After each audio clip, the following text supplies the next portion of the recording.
नमस्कार, हम मौजूद हैं चंपावत जिला मुख्यालय में।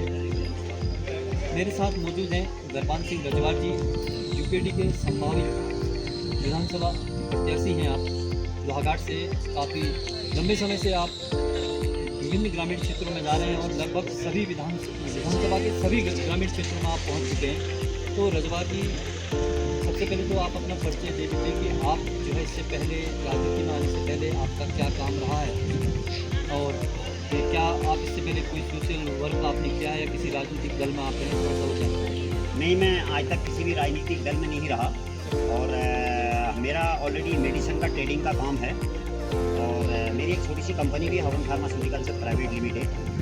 और हम लोग जो है सोशल मीडिया में सोशल वर्कर का काम तो बहुत टाइम से कर रहे हैं, 10-15 साल से कर रहे हैं पार्टी ब्लॉक में, पूरा पार्टी ब्लॉक में। वैसे मैं रीठा साहिब का रहने वाला हूँ। हम अब सोशल वर्कर का काम सामाजिक कार्यकर्ता, मतलब मैं थोड़ा इंग्लिश बोल रहा हूँ, अच्छा नहीं है। ये सामाजिक कार्यकर्ता का काम हम उतना ही कर सकते हैं जैसे किसी भी सोच लीजिए कि किसी को थोड़ी बहुत 500-1000 रुपये की हेल्प कर देना या किसी मंदिर में थाली नहीं है तो थाली दे देना। तो मैं अभी इसलिए यूपीडी ज्वाइन की कि हमने सोचा कि अगर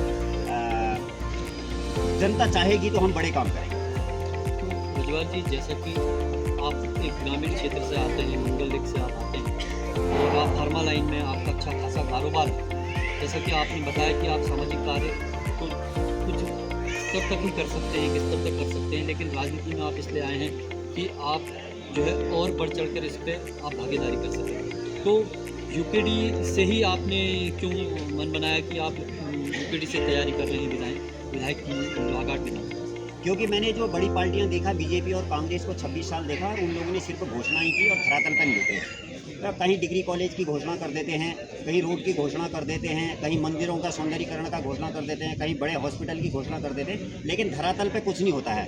सोच लो, मैं आज यहाँ चंपावत में हूँ तो 2024 में मिठाइयाँ बांट दी थी लोहाघाट में और बोल दिया था कि सरयू पेयजल लाएंगे, लेकिन 2027 में भी सरयू पेयजल नहीं आया। लेकिन भारतीय जनता पार्टी के एक अधिकारी से मेरी बात हुई कि भाई क्यों नहीं आया 2027, इतना टाइम क्यों लग रहा है, 3 साल क्यों लग रहा है? बोल रहे कि जंगल वालों ने, जो अपना वन निगम वालों ने रोक लगा दी, वो केंद्र सरकार के अधीन आता है। मैंने उनको बोला केंद्र सरकार भी तो आपकी है, डबल इंजन की सरकार है।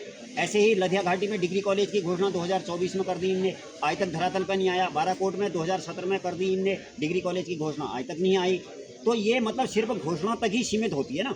कई रोडों की इनने घोषणा कर दी, कई हॉस्पिटलों की घोषणा कर दी। तो हम चाह रहे हैं कि अगर जनता, हमारी तो पीड़ा है, हमारे को तो जो मिलना था वो मिल गया है।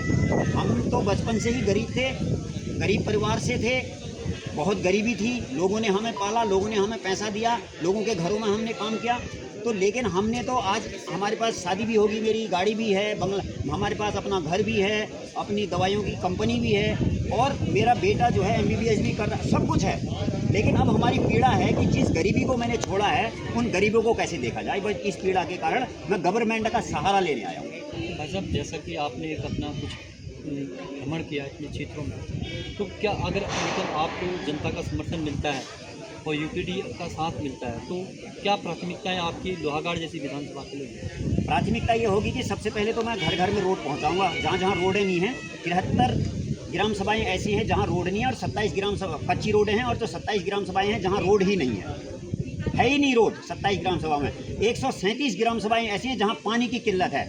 हर घर जल, हर घर नल लगा दिया है और 1000 रुपये के बिल भेज दिया, लेकिन उन नलों में जो है पानी नहीं आ रहा है। सबसे बड़ी समस्या। दूसरी समस्या हॉस्पिटल की, सबसे गरीब आदमी को हॉस्पिटल की सबसे बड़ी समस्या है।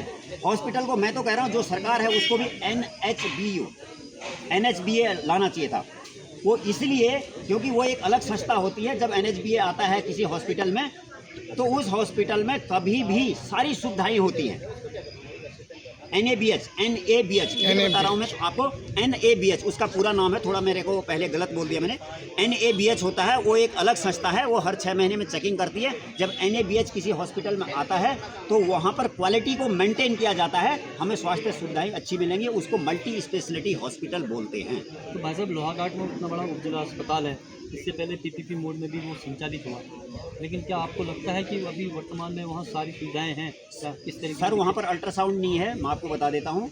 रात को मैं परसों गया था, अल्ट्रासाउंड नहीं हुआ और वहाँ पर अल्ट्रासाउंड एक्सरे तो है वहाँ सर नहीं, रात को कोई स्टाफ ही नहीं है। रात को नहीं? रात को क्या पेशेंट बीमार नहीं होगा सर? इमरजेंसी नहीं होगी रात को। और वहाँ पर एक्सरे नहीं है, रात को वहाँ एक्सरे नहीं होता है, सिटी स्कैन का तो नाम ही नहीं है ना। तो अगर ये NHBO होगा ना, NABH होगा तो ये सारी सुविधाएं 24 आवर से चलेगी। मैं तो सरकार को बोलूँगा कि इन हॉस्पिटलों को NABH होना चाहिए। ठीक, देखिए उन्होंने लोहाघाट की विभिन्न समस्याओं को सामने रखा और लंबे समय से क्षेत्र में भ्रमण कर रहे हैं और वहाँ की जो समस्या है उनको भली भांति परिचित हैं। इनका कहना है कि अगर यूपीडी का उनको साथ मिलता है, टिकट मिलता है और तो ये ज़रूर जो है वहाँ की समस्या है उसका हल करेंगे और इनकी काफ़ी लंबी सोच है शिक्षा, स्वास्थ्य और सड़क को लेकर।